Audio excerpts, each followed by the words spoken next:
Olá meus amigos, meu nome é Ronaldo Bastos e no RB News de hoje eu vou falar de uma notícia que já é antiga, é uma notícia consolidada, mas eu não vi por aí as pessoas fazerem uma análise mais prospectiva dessa notícia, que é a condenação do ex-presidente Lula pelo TRF4. Já se fizeram muitas análises sobre a própria juridicidade da decisão do Sérgio Moro e do próprio acórdão. Saiu até livro sobre a sentença de Moro, mas eu não quero fazer isso, eu não quero fazer essa análise da decisão, análise jurídica, mas tentar esboçar, ainda juridicamente, quais seriam as opções estratégicas do PT para o cenário de 2018, na medida em que a presidente do PT, a Gleisi Hoffmann, afirmou que Lula continua sendo o candidato do partido.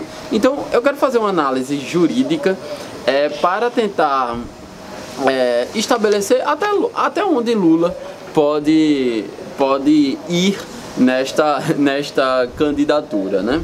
Uma coisa é certa, por mais que o TRF4 ele tenha se esforçado para deixar tudo resolvido para as eleições, os problemas jurídicos que caracterizam esse caso, na minha opinião, podem fazer com que Lula chegue inclusive ao primeiro turno das eleições. Estou falando isso juridicamente, né? Então, depois da vinheta, a gente começa a falar sobre este caso.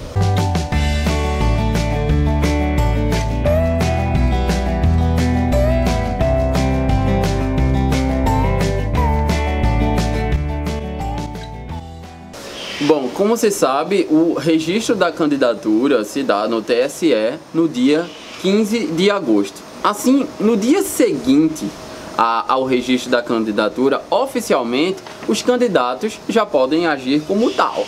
E portanto, poderão ser aptos para fazer propaganda, fazer campanha, arrecadar recursos, arrecadar votos, independentemente, e aí é essa questão da análise dos requisitos jurídicos para o registro da candidatura.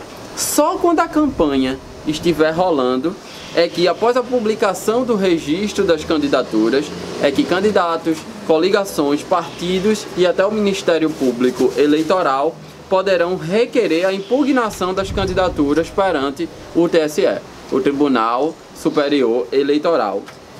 O edital para tais pedidos, ele dura até 5 de agosto, ou ele dura por pelo menos 5 dias, então vai até 20 de agosto. E só ao final, ou seja, no dia 21 de agosto, o candidato é notificado de possíveis irregularidades, tendo 7 dias para apresentar a defesa. Considerando as circunstâncias de que a candidatura de Lula e todo esse processo que envolve o ex-presidente tem desde o início, ou seja, considerando que o seu processo será acelerado ao máximo e não haverá a figura dos tempos mortos, que é aquele período que os servidores, que o processo fica parado nas prateleiras, esperando a agilização, esperando o cumprimento dos procedimentos por parte dos servidores públicos, considerando que tudo vai ser rápido e vai obedecer estritamente os prazos legais, a defesa de Lula ela só interporá recurso no último dia do prazo, que é 28 de agosto.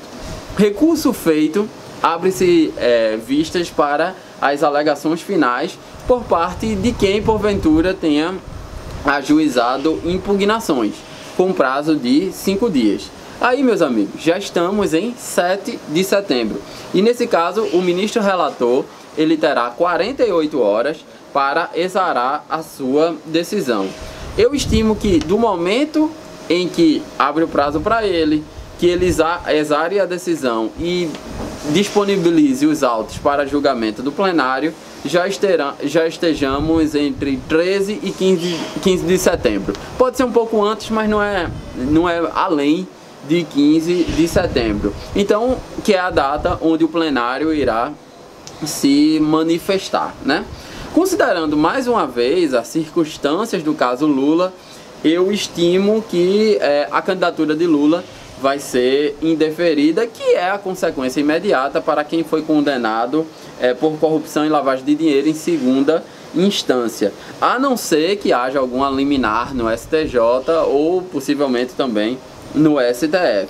No caso de indeferimento da candidatura, cabe embargos de declaração que deverão ser julgados pelo próprio Tribunal Superior Eleitoral. E a nova decisão de indeferimento pode possibilitar, considerando a habilidade dos advogados de defesa, estou estimando aqui que estão no staff, na elite da advocacia do Brasil, a interposição de recurso extraordinário ao STF dessa decisão dos embargos de declaração do indeferimento da candidatura, alegando possivelmente cerceamento de participação política, o que feriria um direito constitucional e aí poderia ir para o Supremo Tribunal Federal.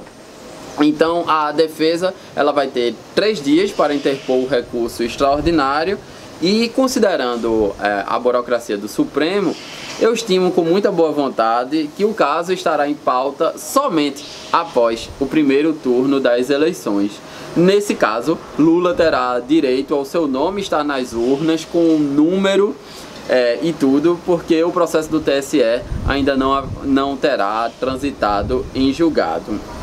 Bom, uma das formas que o judiciário poderá dificultar a vida de Lula seria prendê-lo, e embora o percurso seja longo daqui para as eleições, a campanha evidentemente seria prejudicado, embora na política nem sempre a gente consiga prever os efeitos das decisões, né?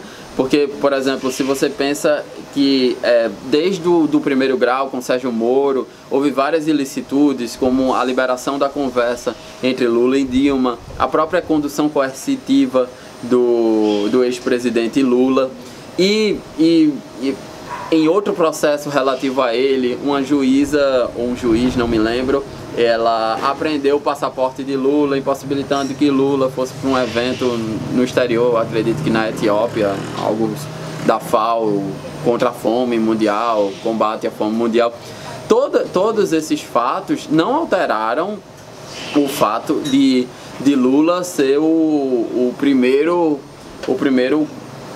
lugar nas pesquisas de opinião. Veja, o PT está muito destruído enquanto organização política, mas o nome de Lula está incólume perante a população. Então, a grande questão, na minha opinião, é que, como dificilmente a questão jurídica será revertida, estou falando do Brasil, não estou falando do julgamento na Corte Interamericana de Direitos Humanos, ou inclusive dentro dos organismos da Organização das Nações Unidas, o PT ele vai ter que decidir se quererá um candidato que provavelmente não vai poder assumir a presidência caso seja eleito, e caso as pesquisas continuem, ele seria eleito, inclusive talvez no primeiro turno.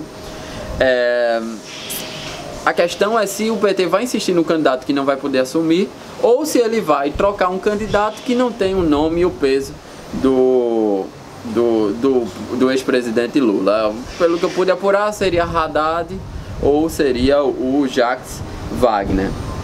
Acredito que, e aí minha análise é que o PT, pelo nome, pelo momento político que ele vive, enquanto a organização ele está destruído, e por Lula ser a figura mais emblemática do partido, ele investirá na narrativa, que não é totalmente falsa, de que houve lawfare, né? Que é quando se usam instituições jurídicas para perseguição política, né? E como tal, o judiciário estaria ofendendo os princípios do Estado de Direito, ofendendo a separação dos poderes e tentando resolver política nos tribunais e não nas urnas, como é o natural. Nesse momento, diante da incerteza desse cenário, eu acredito que o PT vai insistir mesmo na candidatura do presidente Lula, do ex-presidente Lula, e nesse ponto eu acho que politicamente o PT está correto, porque não tem nenhum outro nome que consiga rivalizar com Bolsonaro e até um Ciro Gomes, pegando na direita e pegando a esquerda, na medida que o PSDB não se resolve se vai com Alckmin ou se vai com o próprio Luciano Huck, né? Então, ou com outro, ou o João Dória, né? Então, eu acho que politicamente, como analista, eu acho que essa é a decisão correta do PT, até porque Lula, como eu mostrei, juridicamente, ele pode chegar até o primeiro turno. Mas é uma decisão correta do ponto de vista simbólico, né?